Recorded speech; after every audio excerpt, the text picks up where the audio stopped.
علمی point number 13، میرے بھائیو، قرآن حکیم آج بھی عربک لٹریچر کی چوٹی کی کتاب ہے، اور جب لٹریچر کی بات ہوگی پھر ریلیجن سے ہٹ کر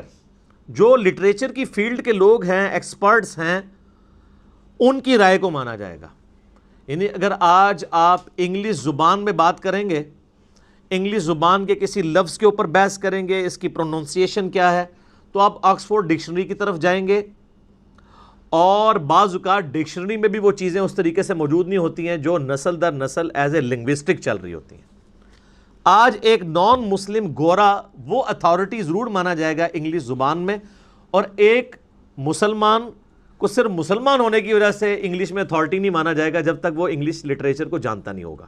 بالکل اس طریقے پر اس وقت بھی آپ کو پتا ہے آلموسٹ 1.5 کروڑ 150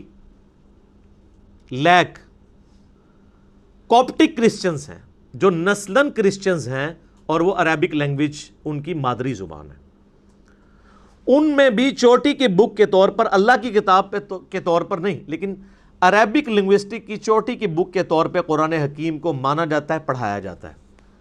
جوز بھی مانتے ہیں کہ یہ ان کے چلے یہ عقیدہ ہے کہ یہ نبی علیہ السلام کی یعنی لکھی ہوئی کتاب ہے، اللہ کی کتاب نہیں مانتے، لیکن وہ یہ مانتے ہیں کہ یہ عربک لنگوسٹک کا شاہکار ہے یہ کتاب۔ اور میں یہاں پہ آپ کو ایک اور بات بھی بتا دوں، علمی پوائنٹ نمبر 14 ہے وہ، کہ قرآن حکیم کسی بھی اعتبار سے کسی ڈکشنری کا محتاج نہیں ہے، کیونکہ کسی بھی زبان کی جو ڈکشنری ہوتی ہے وہ زبان کے بعد وجود میں آتی ہے، زبان پہلے وجود میں آتی ہے۔ آج تک آپ، اب ہماری مادری زبان پنجابی ہے یا اردو ہے، ہم نے اس کو ٹینسز کے ذریعے، ڈکشنری کے ذریعے نہیں سیکھا، بلکہ اپنے ماں باپ کے ذریعے سیکھا ہے۔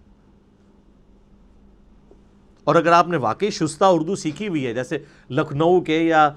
بریلی کے لوگ، یو پی کے لوگ جو شستہ اردو بولتے ہیں، تو ان کو کسی اردو کی ڈکشنری کی ضرورت نہیں ہے اپنی زبان کو ویریفائی کروانے کے لیے، کیونکہ وہ ڈکشنری سے سپیریئر ہیں۔ ڈکشنری تو دوسری زبان کے لوگوں کو اپنی زبان سمجھانے کے لیے بنائی جاتی ہے۔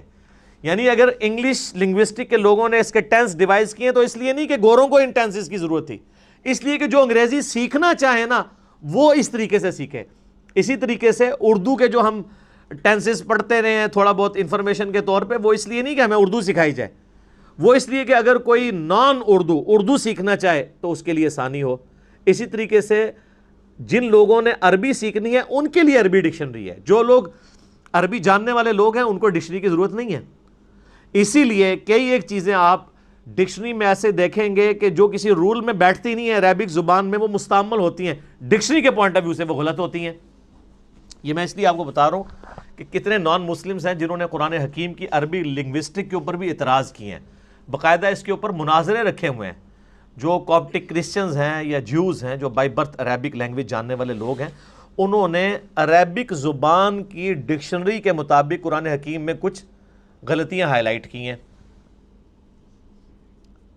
کہ یہاں پر یہ لفظ نہیں، یہ والا لفظ آنا چاہیے تھا۔ مثال کے طور پر قرآن حکیم میں آپ کو کئی جگہ ملے گا کہ اللہ تعالیٰ انبیاء کرام علیہ السلام کو پلورل کے سیغے سے مخاطب کرتا ہے، جمع کے سیغے سے، لیکن بعد میں جو بات ہو رہی ہوتی ہے وہ سنگولر کے سیغے میں۔ یعنی قوم عاد نے رسولوں کا انکار کیا، وہ کہتے ہیں جی قوم عاد نے تو ایک رسول کا انکار کیا تھا، یہ جمع کا سیغہ کیوں آیا ہے؟ تو اب قرآن حکیم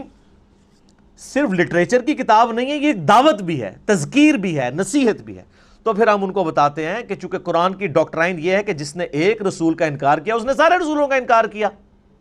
لا نفرق بین احد من رسولی، ہم رسولوں میں ایمان لانے میں فرق نہیں کرتے۔ آج اگر کوئی شخص سارے انبیاء کو مانے، عیسیٰ ابن مریم کا انکار کر دے علیہم السلام، چاہے وہ نبی علیہ السلام کے لیے اپنی جان بھی دینے کے لیے تیار ہو جائے، ہم اسے کافر کہیں گے، کیونکہ ایک پیغمبر کا انکار بھی سارے نبیوں کا انکار ہے۔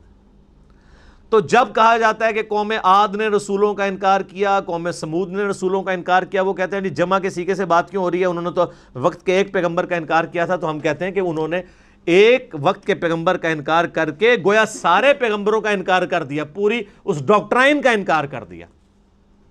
تو اس طرح کی وہ پھر عربی لنگوسٹک کے اعتبار سے وہ غلطیاں نکالنے کی کوشش کرتے ہیں۔ تو یاد رکھیے گا کہ قرآن حکیم کی عربک کو کبھی بھی آپ نے عربی ڈکشنری سے نہیں سمجھنا،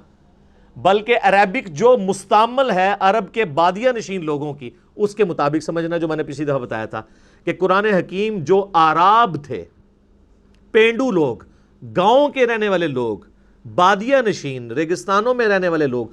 ان کے ڈائلیکٹ میں قرآن حکیم نازل ہوا ہے، اور آج وہ اسی طرح کی عربی بولتے ہیں۔ ویسے تو قرآن حکیم کی برکت سے آلموسٹ عربک جو ہے وہ فریز ہو چکی ہوئی ہے۔ مصر کے اندر تھوڑا بہت فرق ہے عربک لینگویج کا، لیکن وہ چند ایک الفاظ میں پچھلی دفعہ ڈسکس کر چکا ہوں، اس لیے میں اس کو لے کے نہیں چلوں گا آگے۔ اور میں آپ کو بتاؤں کہ کئی مسلمان بھی ہیں جنہوں نے صرف قرآن حکیم کو سپیریئر ثابت کرنے کے لیے عربی ڈکشنری کے باقاعدہ خود قرآن حکیم میں ڈکشنری کے پوائنٹ آف ویو سے جو غلطیاں بنتی ہیں نا، وہ نکال کے کتابیں لکھی ہوئی ہیں کہ ڈکشنری تو یہ کہتی ہے قرآن میں یہ لفظ اس طرح آیا ہے، اور وہ اس لیے نہیں کہ وہ قرآن کی غلطی نکال رہے تھے، بلکہ وہ بتانا چاہ رہے تھے کہ قرآن حکیم سپیریئر ہے ڈکشنری پہ، ڈکشنری تو بعد میں بنی ہے۔ تو وہی پھر وہ اٹھاتے ہیں کچھ لوگ اور وہ کہتے ہیں نہیں قرآن میں یہ فالٹ، یہ فالٹ، یہ فالٹ، باقاعدہ اس کے اوپر مناظرے بھی ہوئے ہیں، مسلمانوں نے پھر اس کو کلیریفائی بھی کیا ہے، کتابیں بھی لکھی گئی ہیں اس ٹاپک کے اوپر۔ میں جب آواز دیتا ہوں وہ کہتے آ رہا ہوں میں جب آواز دیتا ہوں وہ کہتے